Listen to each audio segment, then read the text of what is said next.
Hey YouTube, it's Lish. Welcome back to my channel. Today we're doing our 1 month update of my Gina curl. For those that don't know, I got my third Gina curl, or my second retouch basically, about a month ago. And for the first time, I didn't go to Conneticut to Hair's Talent. I actually stayed in state. I stayed in Arizona, and I went to MS Creation Salon out here and got my Gina curl done. And this is what we're looking like in 1 month. So, I don't want to repeat everything I said in my last video, but let's just go over the progress since I got it done. As you can see, it is a little looser than usual, and I've been rocking it like this and really loving it. When I wake up in the mornings, it does look a bit straight, not gonna lie, especially if I ever pull it into a ponytail and really stretch it out. Means it's already, as you can see, kind of straight. So I have been doing as much scrunching as possible. What you're looking at right now is the result of my hair being wet, and then after the shower I am applying my trifecta, which at this point is my Camille Rose Honey Leave-In. I apply this when it's wet. A lot of y'all know that already. And then I follow it with my Curl Maker by Camille Rose. It's like a jelly. What y'all don't know is I have also implemented, for days that I want it to stay as curly as possible at this point, I've implemented using this super wet gel. And I know what some of y'all gonna say, you're not supposed to wear gel, or if you do put gel, you're supposed to wash it out the same night. I know, but listen, okay, without the gel, my hair does not hold onto the curl or the waves that well at all.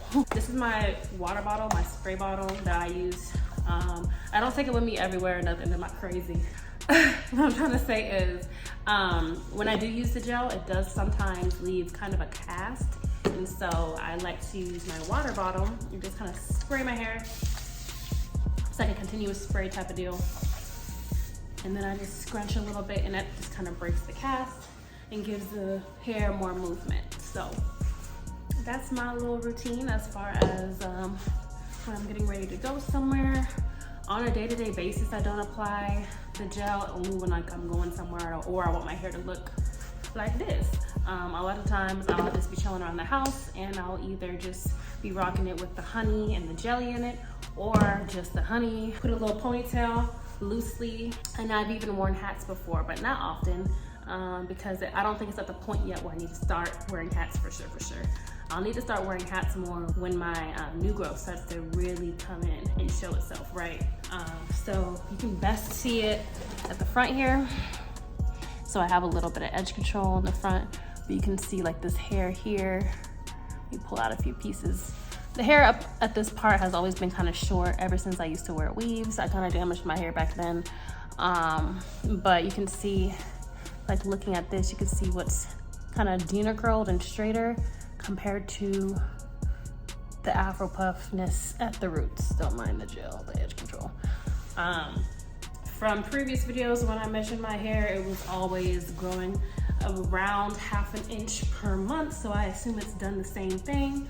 But let's go ahead and measure it a little bit, just because some of y'all, I feel like, come here for the measurements. So we're gonna do some measurements, some quick measurements, some broad measurements, you know. So I'm gonna start by measuring the front pieces here that are technically left of the center of my head.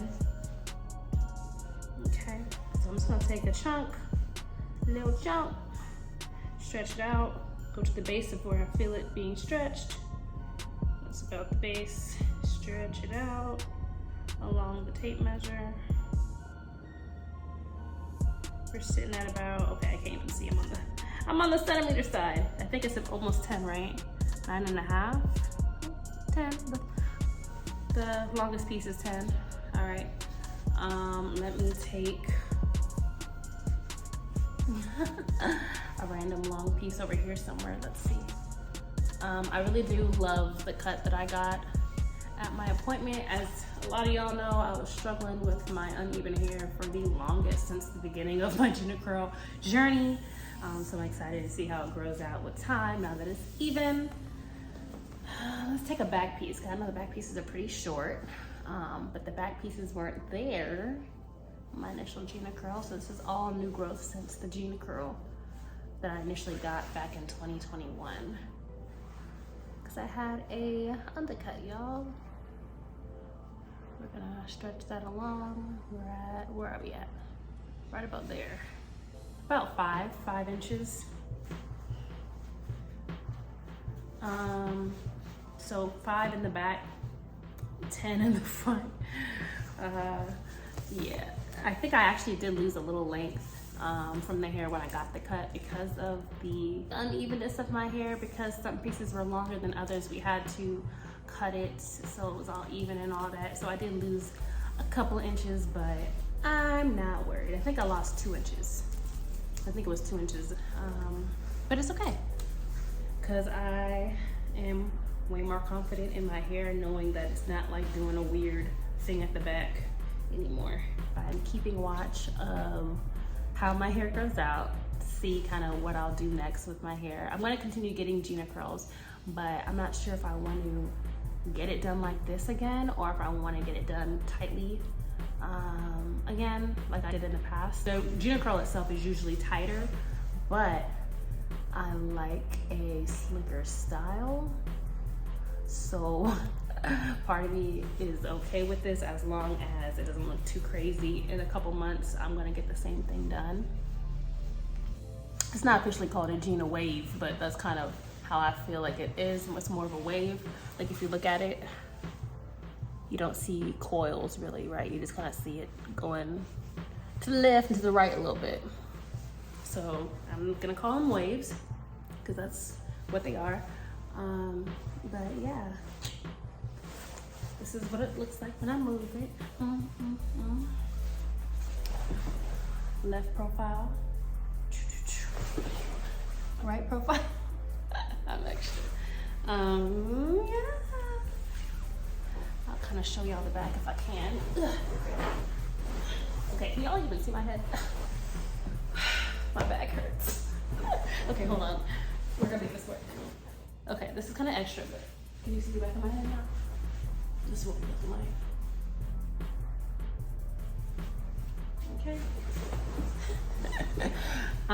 Yeah, if y'all do have questions, definitely leave them below, because I feel like when I make these videos, I can't think in the moment of like what people might be asking me. I have all my videos on my channel in a playlist, my little Gina curl journey playlist. So any questions you might have on what I did prior to this third Gina curl, you'll find it in there more than likely. I'm still washing my hair every 4 days.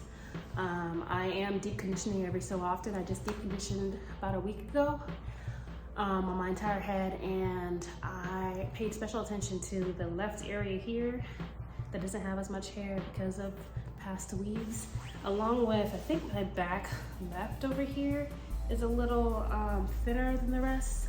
So with paying special attention to that, I'm gonna try to make sure I deep condition on a regular basis. Not only that, but because I do live in Arizona and the air is so dry, I think my hair definitely needs that deep condition every once in a while. Just, you know, some extra love. Yeah, y'all.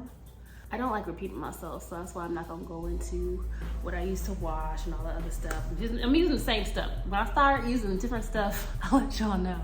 Like this, super wet, okay? And I just get this at Walmart. You can look it up. For me, I just get them at Walmart. They're pretty cheap. Do I sleep with this in my hair? Technically.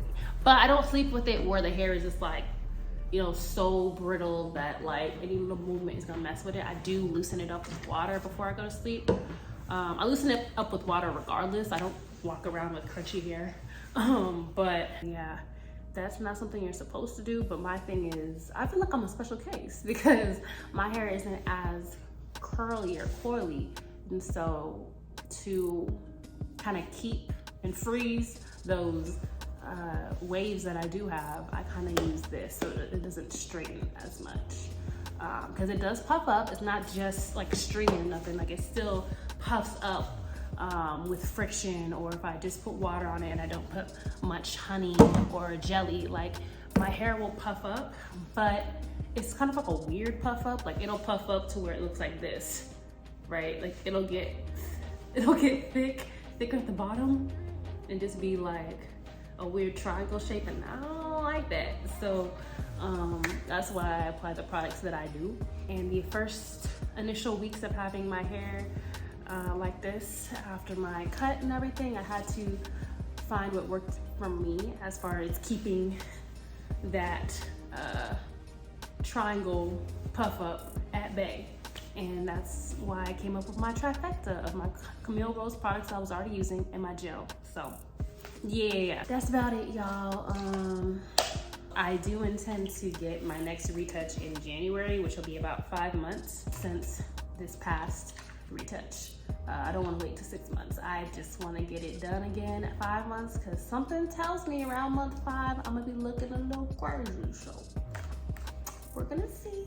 And again, it could have just been a mix up with the rod size, or maybe a mix up with the heat of the dryer, or whatever it might have been. I don't really care. Because my thing is, it was still a Gina chemicals and stuff, right? So it's not like my hair was ruined, nothing crazy like that. Like, I like the style, and I know that because I haven't done anything crazy to my hair, I can always revert to the tighter curl. But for right now, I'm enjoying this. And my birthday is coming up. My birthday is the 25th of this month. So I'm gonna be wearing this hair in Tulum and enjoying myself. And stay tuned, y'all. I have a lot of videos on the way. I know I've been kind of MIA here and there the past couple months, but I definitely have a lot in store for y'all, and I'm excited. So yeah, if y'all want to stick around for other types of videos, please do subscribe, talk to me, and I'll talk back. And I'll see y'all next week.